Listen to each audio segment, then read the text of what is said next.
Good evening and welcome to the third EURECA-PRO conference on responsible consumption and production. My name is Diamadopoulos. I'm a professor here at the Technical University of Crete, and the Technical University of Crete is organizing this conference on behalf of the European Alliance EURECA-PRO. The first conference started 2 years ago during COVID, organized by the University of Leoben, our lead partner in the Alliance. And it was a family affair, let's say. We did not have any capabilities of having a big conference. And last year, the University of Leon organized the second conference with physical presence. We got to know each other better, and so now we tried hard to extend our invitation to people outside EURECA-PRO, and I would say that we're quite successful. We have over 200 registered participants, and registered means that they paid, which makes us happy. And we have about 100 oral presentations, very, very interesting, and about 40 plus posters. The conference is going to take place in this building, the Zervakis auditorium, and there's also a small room right next door, but also at the same time, in the building across the square, the Center for Mediterranean Architecture. We try to be in alignment with responsible consumption and production. That's why you see not much paper. We do not have a program in the paper form. But all of you, I hope, you got this name tag, and there is the QR code. You can scan the QR code, and then you can have, that will take you into a Padlet, and you have all the information about the conference, including the program, the cultural activities, the weather report, and so on. So therefore, there will be no paper wasted for this thing. Another thing is, I've been a professor for too many years, and I have about 3 drawers which are full of lanyards, and I don't know what to do with them. So if you want to keep it, it's fine. But if you want to return it, we can reuse the lanyards because they are generic. This is EURECA-PRO. So in the registration there, on the registration desk, you can find this ball, and when you leave, you can put it there or give it to any one of us so we can reuse it. If you want to use the internet, it's easy. You can connect to the EURECA-PRO internet, which is free, requires no password whatsoever. And also, there is a Google questionnaire that you may want to fill if you haven't done so. That will help us, let's say, regarding the buses and transportation and some of the events we're organizing. Having said that, I would like to thank all the people who helped with the organizing this conference, the people of the scientific committee, our volunteers, our sponsors, and I would also like to thank all of you who came all the way down to Chania, Crete, and probably feel very happy about being in this beautiful place. And we hope that you have a very nice time here, both from the scientific point of view, also in terms of the weather, in terms of the cultural activities, and so on. I would like now to invite our rector, Professor Michail Zervakis, to come and give a short speech on behalf of the Technical University of Crete.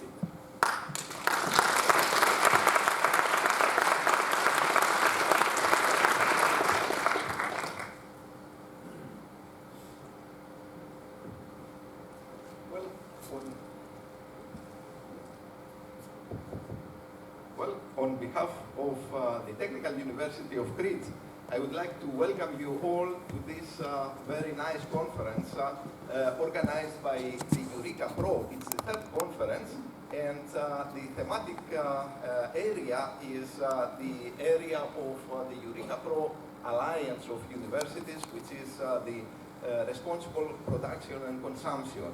And this goes very well to the needs of our times, and we see with climate change all the effects that are coming to call for the responsibility in all of our activities.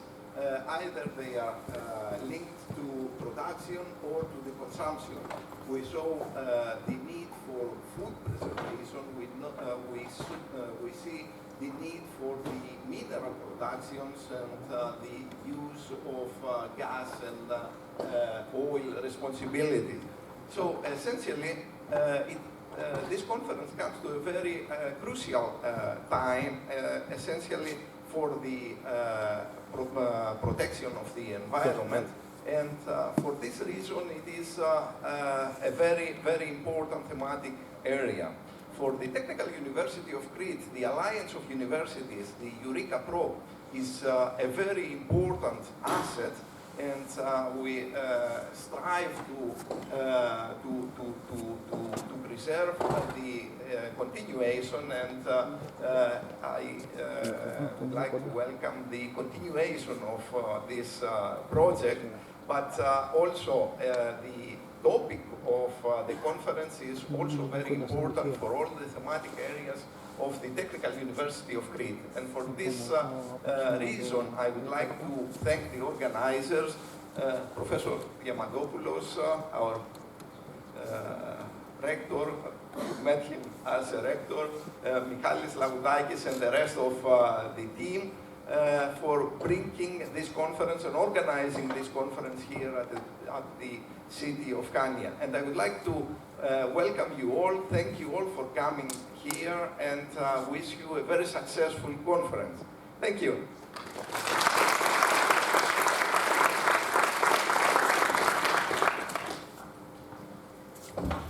EURECA-PRO, or the European University on Responsible Consumption and Production, is at the crossroads right now. We have just completed the first period of 3 years. And last winter, we prepared the proposal for the second period, which is for the next 4 years, and we were very successful. And as of November the 1st, we're going to enter phase 2, what we call EURECA-PRO 2.0. What have we achieved, and what are the prospects for the following period? We're going to hear some of these things from Dr. Susanne Feiel from our lead university, the University of Leoben. Susanne.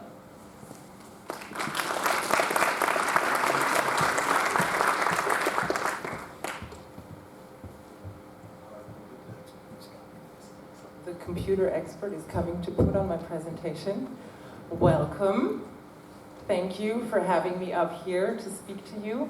I think I am here to give you a little background information on what EURECA-PRO really is, a European university on responsible consumption and responsible production.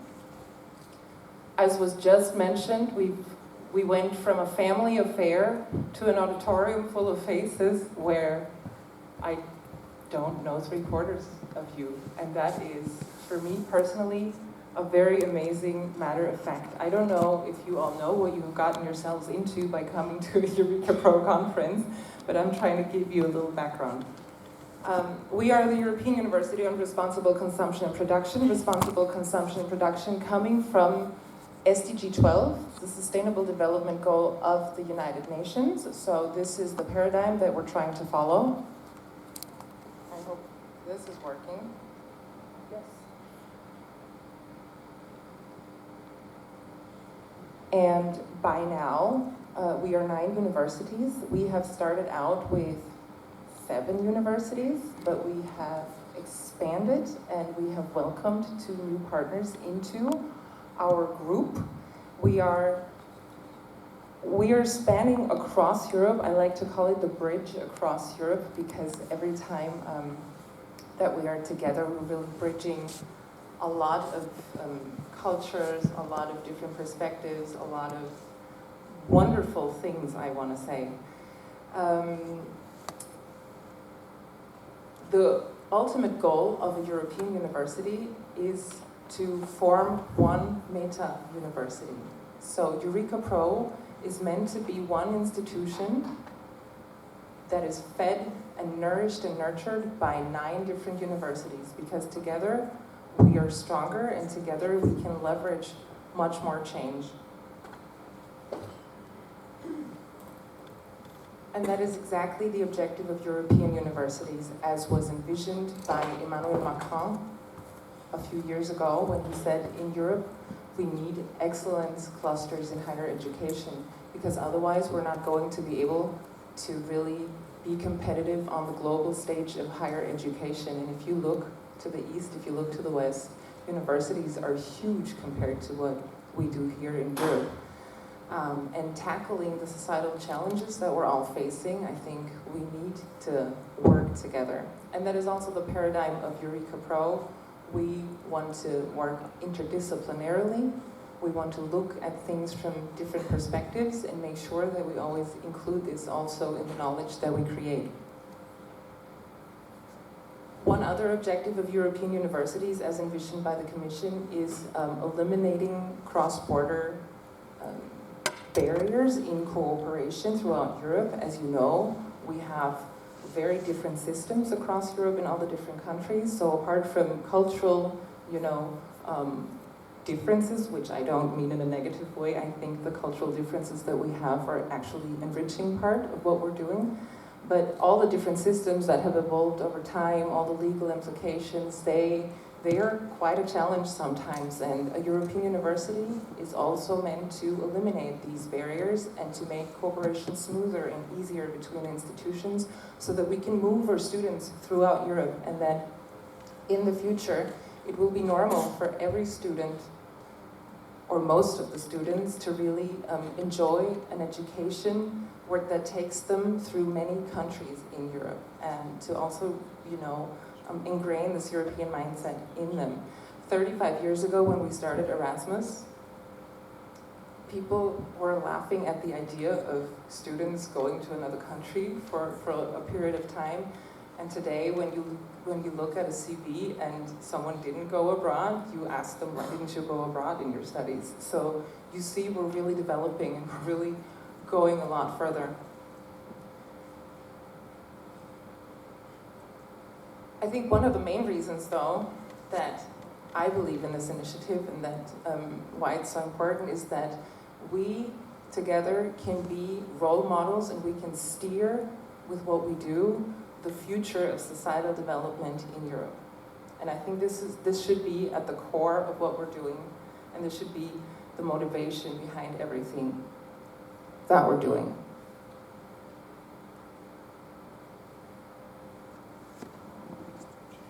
Here are some facts and figures. I'm going to turn around and read a little bit.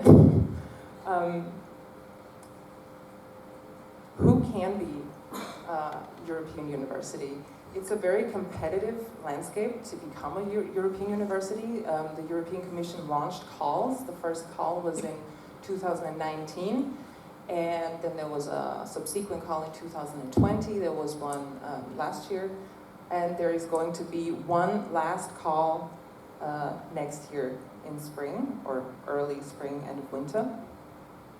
Because the goal of the European Union is that 10% of all higher education institutions are part of a European university.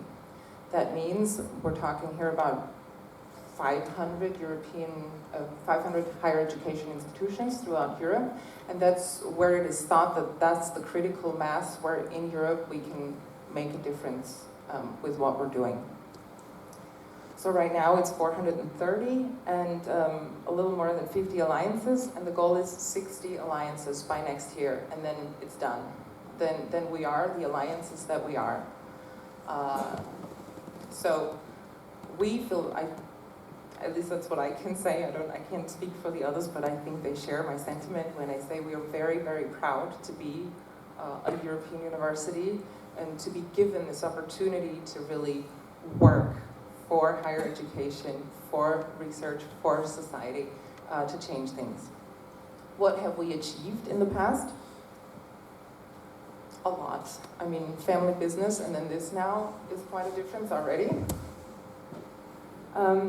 We are entering phase 2 now on November 1st, and we have a base funding of 50 million euros from the European Commission, but that does not include all the co-funding, all the resources that we ourselves are putting into this initiative.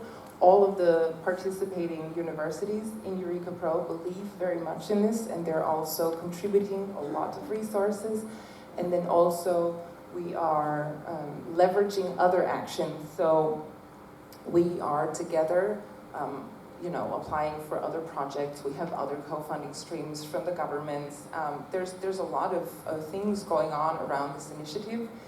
And it's becoming more and it's becoming more. And I really hope that also with this conference there will be a lot of networking and that we are using this chance to outreach outside of our university to really leverage some research that will be going on between all of us. What is our vision? I think that's important. Before we talk about working together, what is our vision? Because we need to work along the lines of our vision and our mission. And our vision is that by 2040, that's a long-term vision, so we are trying to work long-term here. We want to be the global educational core hub and interdisciplinary research and innovation leader in responsible consumption and production of goods. The way our consortium is formed, our group, is that we are comprehensive and technical universities so that we can really tackle this issue from very many different perspectives. And it's also a core belief that we integrate into our research work, that when we do research, we make sure we don't do it the old siloed way that we all know.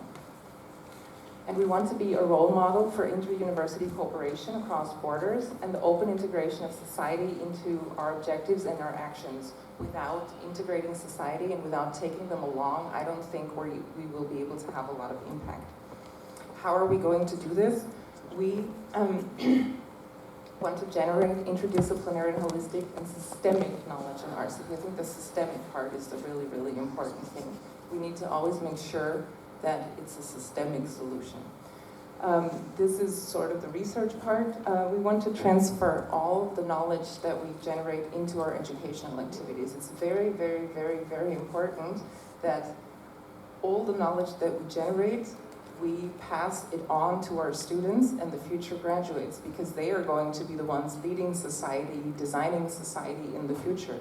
So it's very important for us to also take them along in the design, the students along in the design of what we do, but then also pass on all the knowledge to them, because that's at the core of change.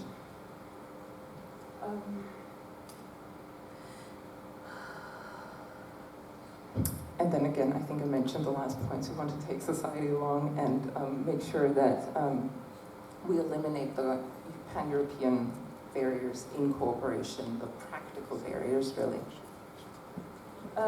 In the past 3 years, we've done a lot of building work. We've really built, I believe, a very solid basis for the future that is about to come. We have built several communities of action, so within the group that we are, we have built working groups on very many different aspects, on research, on education, but also on very practical things like how can we move people around.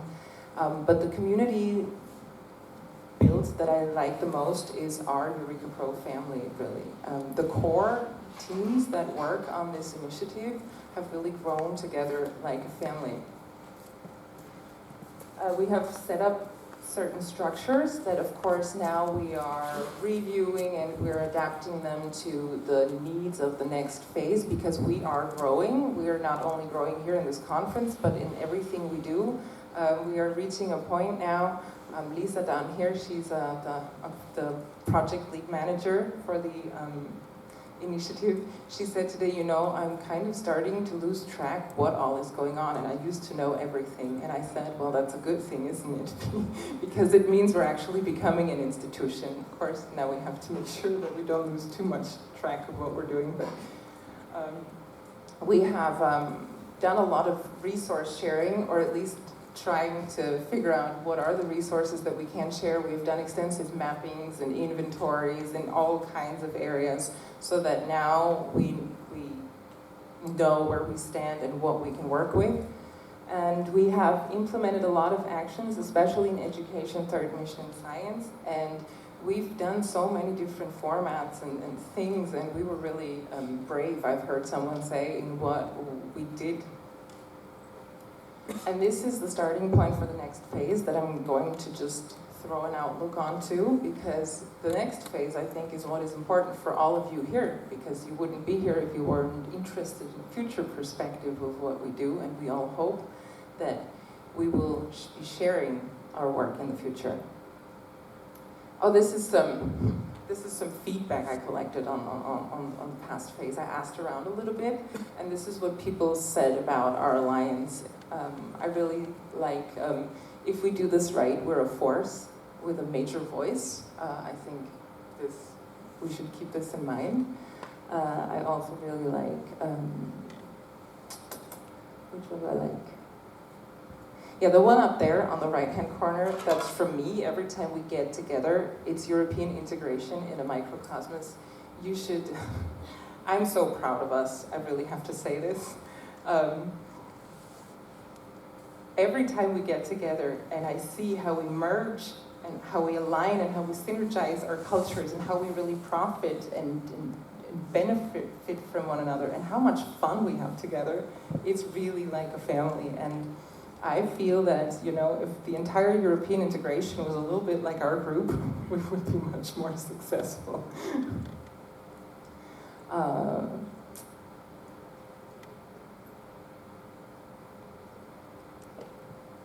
And I think one of the major achievements really is that we have managed in the past 3 years to become a stable network, a unified group, and we get along, and we know how to work with each other. We've established working mechanisms. That wasn't always easy, especially in the first 2 years. It was very, very hard to work across so many countries with so many different people, especially in a growing phase. I feel we have now reached a point that is good. We can work with this and go into the future. What are we going to do? The next phase is going to be until 2027 with the Erasmus base funding. However, there's going to be additional 2 years. The Commission just can't tell us how exactly they're going to finance it because it's in the next budget period, so they're making promises but not. We'll see. We have 4 strings of action that we're going to follow. 4 major strings of action. The first one is that we're evolving communities of action with all the structures that are relevant for that. So in all the areas, we're going to make sure that we create the right communities. One community action is going on right here, right now with you. So we're expanding our network. And around that, we want to build all the structures necessary to become an institution. We are going to be empowering through flexible learning. We have quite a vast education agenda. It's going to be the biggest agenda that we have, actually. It's huge. I'll get to that a little bit later. We want to integrate the knowledge square, meaning research, innovation, third mission, and combining that with education, so that also from this point of view, we're working systemically. And of course, we want to communicate correctly. We want to act as a role model internally. We're growing. We have to figure out how we really design our communication processes, but also to the outside to make sure that everybody knows what we're doing, because I think we're doing very, very great things. The evolving communities of action is anchored in Work Package 2. Work Package 2 is around project governance, turning into long-lasting governance, institutional governance. We are going to map our common ethics and values approaches. That's going to be a very, very interesting part. We're going to design a compass charter of our beliefs and what we stand for and how we're going to work with that. And the legal and financial sustainability is one of the key issues, really, that we need a legal personality as an institution so that we can actually be one, because a lot of the questions that we are asking and a lot of the questions that we're faced with are connected to, are we a legal entity or are we not? We are going to implement joint management and administration offices.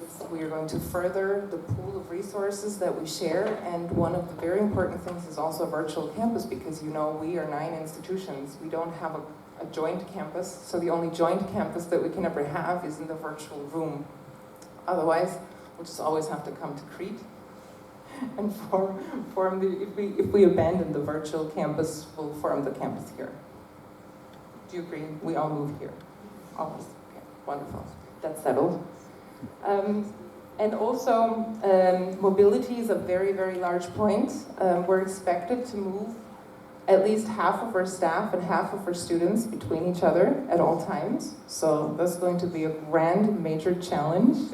We're really thinking a lot about how to do that. Internal stakeholder involvement. The way we're involving you from externally, we also need to really, really work on doing that internally, because it's, you know how it is in an institution, it's hard to spread a message sometimes, but once it's in, it's in, so that's going to be a big part. And you, the associated partners and all interested partners. The work package 3 is the education work package. In the education work package, we're classically working on joint European degree programs on in each cycle, so bachelor, master, and PhD. We're expected to design a European degree, or at least a European degree label. We're not yet sure what exactly that is going to be, as the definitions throughout the different alliances, they vary, and nobody's really sure how we are going to define such a European degree. Of course, we are not only focused on that European degree, but we try to leverage as many programs that are useful as possible. So we're going to do multi-track programs with each other wherever we deem it necessary and wherever we deem it useful. We integrate the T and Y shift pedagogical model. If you have questions about that model, there's an expert sitting down here in the first row who can answer all the questions about that. We are continuing our doctoral school, which proved to be very, very successful, and we are also creating a EURECA-PRO Lifelong Learning Academy. We call this the ELA, and the ELA is, and I have to say it again, people laugh, it's the ELA is an umbrella for several other schools that we're going to establish. And the first school that we're going to establish is the teaching training school, because in order for us to be able to convey the knowledge also in transversal skills and RCP skills, we need to train our trainers to make sure that they're able to convey this knowledge to the students. Otherwise, everything else is wishful thinking. And the second one is the citizen training school. The citizen training school is about broad participation. So the target group is really everybody. We are going to design programs for outreach. Integrating the knowledge triangle, that's anchored in Work Package 4. There we're going to design a project factory, which will really tackle research from a more dynamic perspective by integrating external stakeholders, the industry, policymakers, to make sure we work on real-world problems and do not lose ourselves in questions that may not be relevant for society. We have a joint RCP, within these research practices, we founded an SDG 12 hub. The SDG 12 hub may be interesting for you. You may want to join the SDG hub. It's a discussion forum on the challenges that we're facing, and this is actually the entry point to the consortium, where we want to withdraw the knowledge from the external stakeholders to make sure that we can work with that. And then we have a lot of other activities planned in third mission, in pursuing innovation in teaching. All the results that we create here are specifically monitored and transformed into contents for our educational formats. So whatever we do here, we're going to take it and make it an educational content for the other formats that I've just introduced to you before. I heard someone say 2 weeks ago in Barcelona that the knowledge we create is the brain of our university. It is our added value. There are other European universities who do not have a topic, that don't work on a specific topic, as we do on SDG 12. And there, I'm starting to have a little bit of an identity crisis, because just working on pan-European barrier elimination is sometimes not fulfilling enough to understand why you're doing this. I think we're very lucky that we started out with content and with a topic that we can now create knowledge on that is relevant for everybody. And I hope our brain will grow in the future. This is an overview of what I've just said. So on the left-hand side, you see the project factory, you see the research pillar, the innovation pillar, the third mission pillar that flows into the teaching innovation pillar. And from there, it is, it is worked with, is transformed into educational content that goes into all the other programs. And then the last point is acting as a role model and communication with stakeholder communities. It's, as I said before, we have to work on our communication big time. This is also a very, very, very big working plan that we have in front of us. Efficiently communicating amongst each other, efficiently communicating to other people, making sure all the correct knowledge flows to the correct other people, and to then utilize that, it's a big challenge. And because newsmaking and communication is a concern of all of us, I would like you to also join our communication channels and be part of that, because each one of you can actually make a big difference in our communication and in carrying on the message about what we do. Sorry for talking so long. There's a lot to say. If only you knew that this was short. I hope that we're going to have a great conference. I wish you wonderful days here in Chania. It's a wonderful place. Thank you very much for hosting this and for having us here at the Technical University of Crete. We're very happy to be here once again. And thank you. Thank you all for coming and making and enriching this.